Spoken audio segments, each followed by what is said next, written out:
U.S. and Russia in this phone call between Trump and Putin deciding a ceasefire. A 30-day ceasefire will begin with energy and infrastructure, though talks on a full Ukraine ceasefire will start immediately, according to the readout. So for more, we go to the White House, where joining us live is Bloomberg's Tyler Kendall. So Tyler, obviously we have more information than we were working with some time ago. Is the White House framing this as a good thing for President Trump? Did he accomplish what he wanted to today?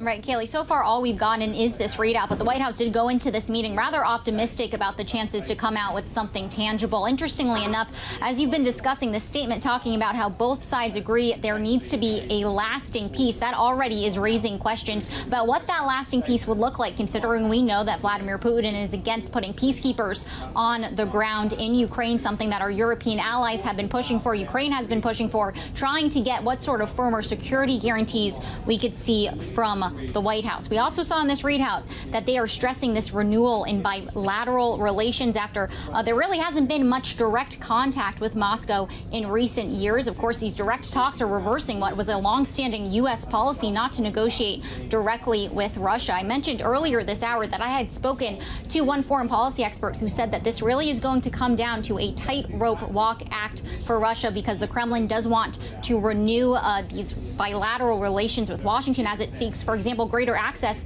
to Western financial markets. And I wanted to pull out one quote that you guys have already mentioned, this idea that the leaders agreed to, quote, the movement to peace will begin with the energy and infrastructure ceasefire, as well as technical negotiations on the implementation of a maritime ceasefire. You'll recall this actually mirrors very closely that peace plan that Zelensky had put forward to our European allies the day after that Oval Office meeting devolved here in Washington. Zelensky had floated that he wanted to first see a ceasefire in the sky and the sea, as he called it. It does appear that that message, at least so far, has gotten through.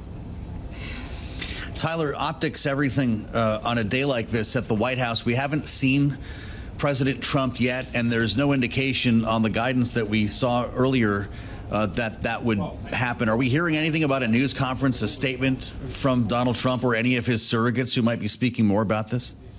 Well, we are, of course, watching closely his Truth Social platform, where he often comes out to give us his personal take on how the readout could go. Still on the schedule is that 3:30 p.m. Eastern executive order signing. As of now, it remains closed press, but we'll have to see if that perhaps opens up, as these events typically do, for President Trump to come out and make this statement. We'll be watching closely all of the senior administration officials today. Earlier, we heard, for example, from Treasury Secretary Scott Bessent, who said that on the table was the potential for the U.S. to ramp up sanctions. He said they're currently at a level 6. We could see them go up to as high as a level 10 if that's what it takes to get Russia to the negotiating table. As of now, it appears that there has been forward movement, at least according to this U.S. readout. So perhaps that is not the path forward that the U.S. is going to have to take, but we're still watching closely what other concessions, what other ideas we can get out that this pair spoke about on the phone call today.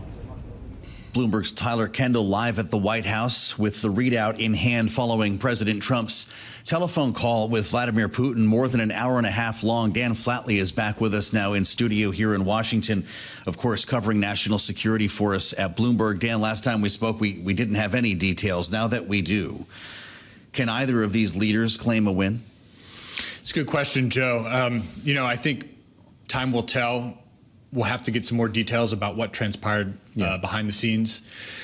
What we do know at this point is that there is this agreement, we can call it, on energy and electrical infrastructure for a certain period of time, an agreement to begin discussions on a maritime ceasefire, and continuing peace negotiations in the Middle East. None of this keeps neighborhoods from being bombed, though, right?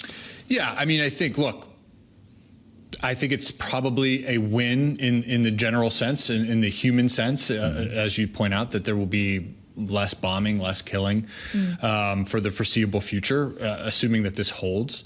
It doesn't address, of course, troops on the ground.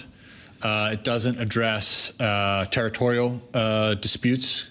It doesn't address a number of the issues that the Ukrainians wanted to discuss, including security guarantees and things of that nature.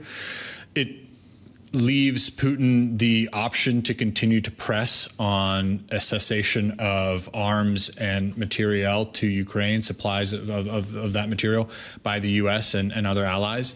So, look, it's promising, one might say, in its bold strokes, but still a lot of details and implementation that has to come with this. So, hard to say.